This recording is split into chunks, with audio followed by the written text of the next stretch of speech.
is a diesel. You can run dyed diesel in here. So dyed diesel is the one where you don't have to pay all the street taxes. So if there's a gas station over, I'm sure there is, it has dyed diesel, go ahead and get that. Save yourself the 30 to 80 cents a gallon over regular number 2 diesel. But I mean, if that's all that's around, by all means, go ahead and grab it. As far as the operator station of the tractor goes, you got a seat adjustment here, very similar to just your standard seat. This knob right here will actually adjust the suspension of the seat, so it can make it so you slam all the way down, or you got a big guy like me where the seat won't move at all. This is your range select: A low, B medium, C high. And so that's going to just depend on what you're doing. A would be like if you're running your box scraper and you're digging in and you're really, needing some pulling power, you're going to be in A. Most people will do 80% of their work in the medium range. Front end loader work, mowing, that type of stuff can all be in B range. C range is pretty much just a travel gear. You're on one side of the property, you're going to the other side, you're going to your neighbor's house around the corner to go help them out with a project, drop it in high range, and then go. On the left hand side, the 1, 2, 3, 4, that's going to be your gears within there. This does have enough power where you can start in high range and high and fourth gear from a dead stop, so you don't have to shift on the go like a manual transmission in a car. Forward reverse lever is right here. Simple as forward, reverse. You will want to push in the clutch when you are shifting from between forward and reverse.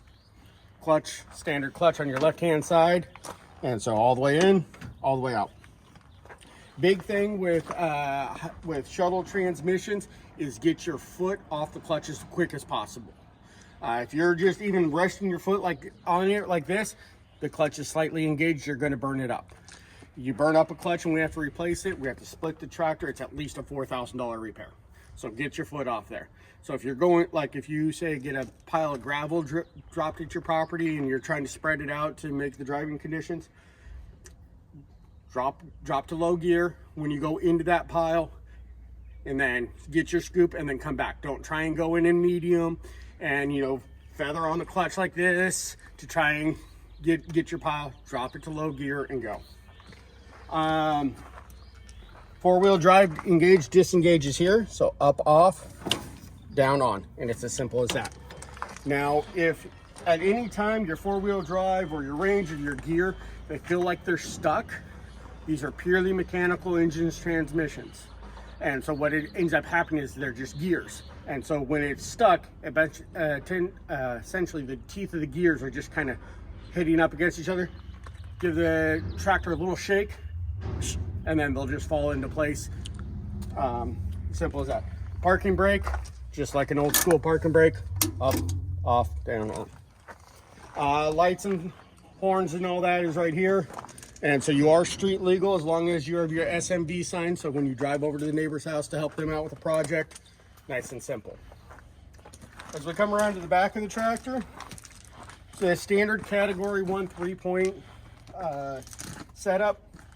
And so you can adjust your turnbuckle by just breaking this loose, turning this, and this will adjust in and out. Same with the 3 points here. When you go to hook up something like your mower or your box scraper, the easiest way to hook them up is as you back up, hook up your fixed arm first, then your adjustable arm, and your top link last.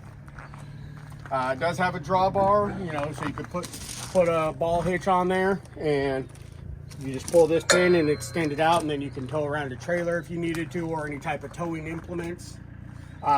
We also sell something called a trailer mover, which actually hooks to your 3-point arms. Those are much cooler than that because you can use your 3-point arms, just back right up, raise your 3 points, and it'll come in, hook up underneath the trailer, lift up, and then you can move them around. Cup holder here. On your one, it'll most likely be on this side, just, it's a cup holder. Brakes are right here. And then this is your foot throttle. Okay, so foot throttle, just like in your car, party press, revs the engine. You also do have a hand throttle.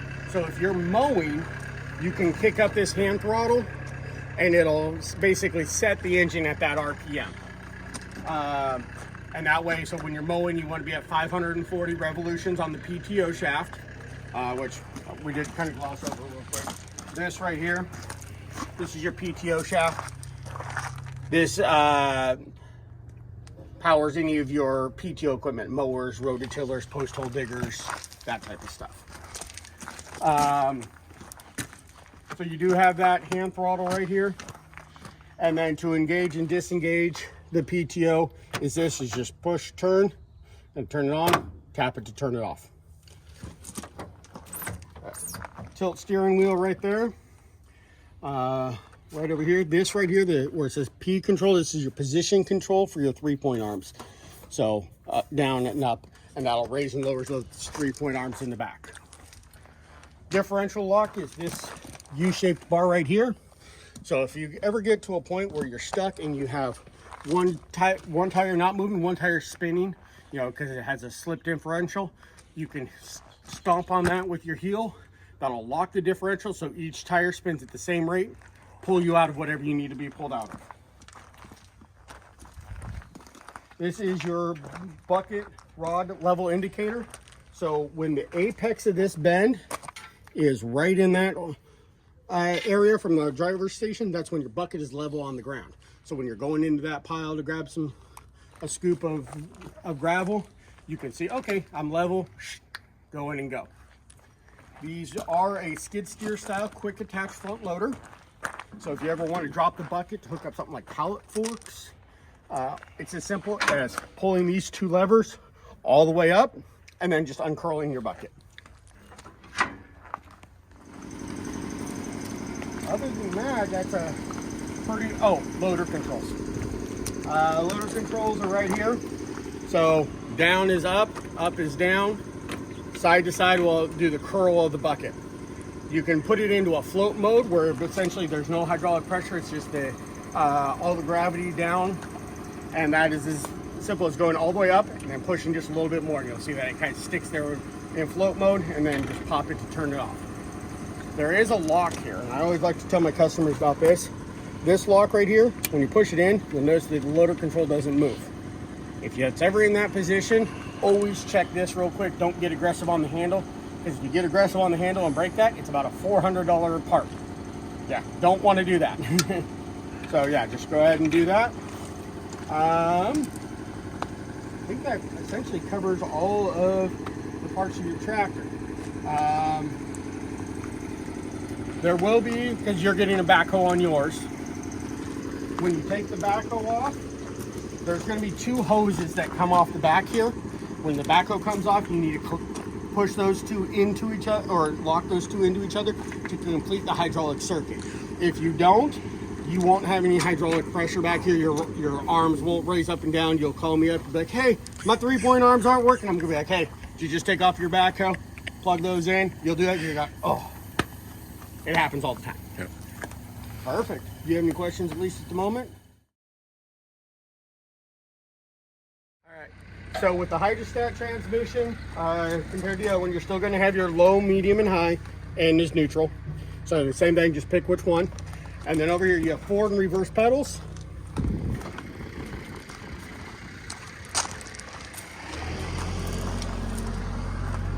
And they're even directional, so.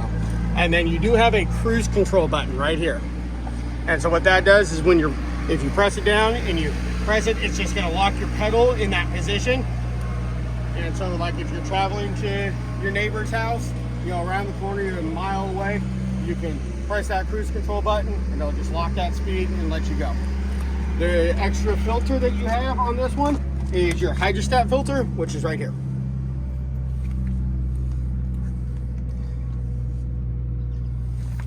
Other than that, you know, tractors are all gonna have all the same things except for no extra gears here because you have the automatic.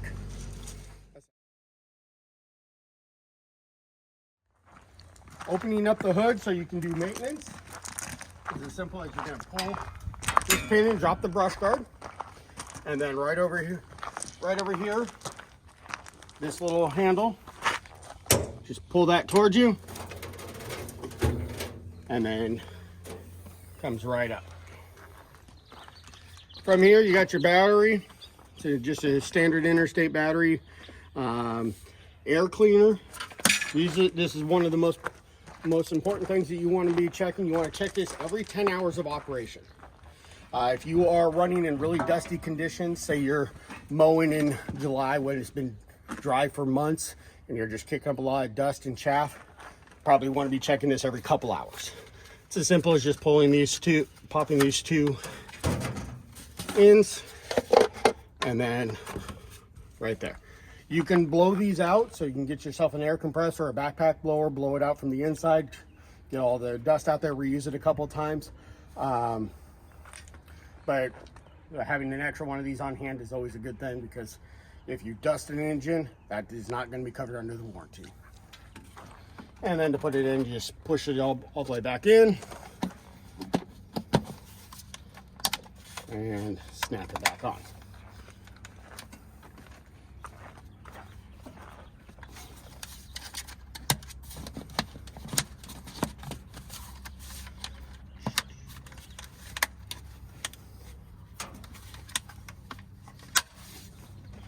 Radiator, just like the radiator in your vehicle, you fill it right here. There is a radiator screen right here that you can pull out by pulling these two tabs, and then the screen can come out, and then you can clean just the screen off.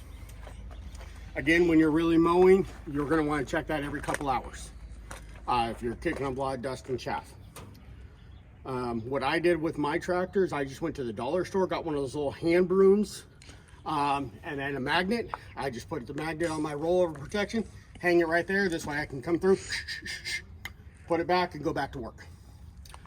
If you want to come back around to this side, these mesh screens here are more or less here for decoration. You can just unscrew here, and these will come off, and you can do whatever you want with them from there, if you want to put them back on or whatnot. This is your oil filter or your fuel filter. It's going to separate out if there's any water in your fuel system, anything like that. Oil filter's here. Oil check is right here. Then again, you want to check your engine oil at least every 5 hours on the engine, just to double check that the fluid, that it's there. And then we'll go over maintenance here in a little bit about how often you maintain everything. So that is your engine oil filter, and then your hydraulic fluid. So it runs all your hydraulic equipment. Check is here, fill is here.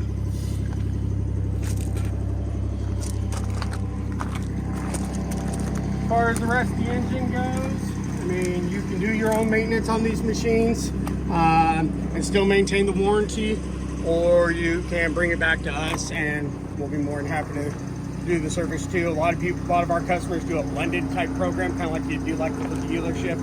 Maybe you do your own oil changes and then bring it back to us for those major services.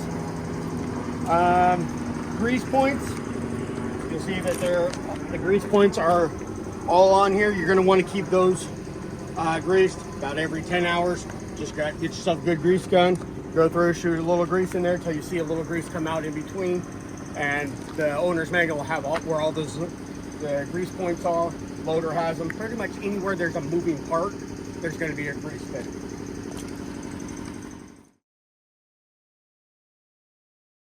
So your general maintenance, your break-in service on this tractor is going to be at 50 hours.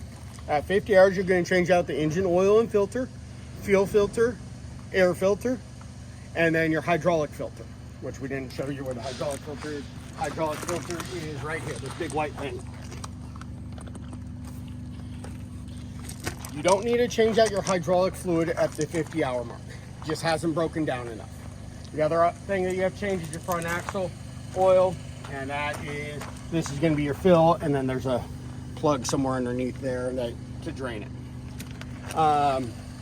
After that 50-hour mark, you're going to change out your engine oil and filter, fuel filter, air filter every 100 hours. your hydraulic fluid and filters won't need to be changed again until the 300-hour mark. You don't need to change out the hydraulic fluid at that 50-hour mark. It just hasn't broken down enough. You will need to top it off though, because you're going to lose some in the filter, and when you take it off, some's going to drain out. So every 300 hours, and those are your next big services, is every 300 hours. So 300, 600, 900 hours, those are the major services. The engine oil, fuel filter, air filter, every 100 hours after that 50-hour mark. So for starting your tractor, essentially, you're gonna push in, put the key in, you're gonna give it one click, and you'll see the glow plug light, which is this little pigtail light right here in the lower right-hand corner. On the Branson tractors, they take about, on a day like today, 5 to 7 seconds. If you get a cold day, you know, it's 35 degrees out, probably about 15 or 20 seconds. You can hear that ticking. That's the glow plugs warming up. From there, just literally one more turn. So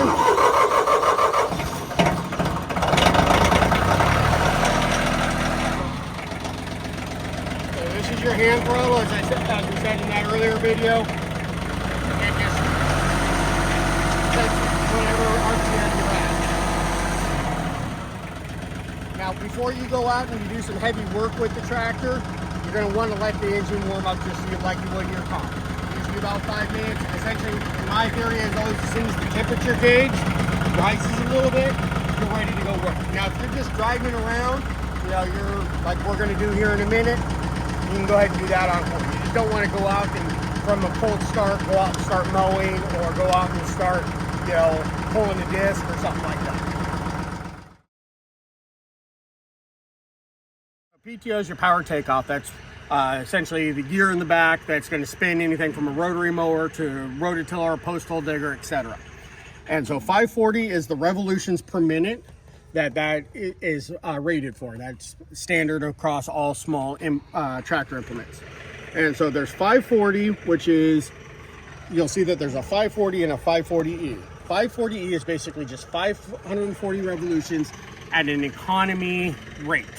And so you're not gonna have nearly as much power going back there. So if you're mowing, say the end of August, it hasn't rained in a few months, so you're just kind of hitting some straggly weeds and stuff like that, you can run 540 revolutions at the back. You're just not gonna have as much torque. Whereas 540 on the other one is going to be more torque. So like if you're mowing right now where grass is, you know, elephant high, you're going to need that extra power. You want to go ahead and run it at that. The selection between 540 and 540E is that lever in the back. And so you just put that in which one you want. And then on the dash, when you set your hand throttle, you can set your hand throttle to 540E or 540 based off of which one you picked back there.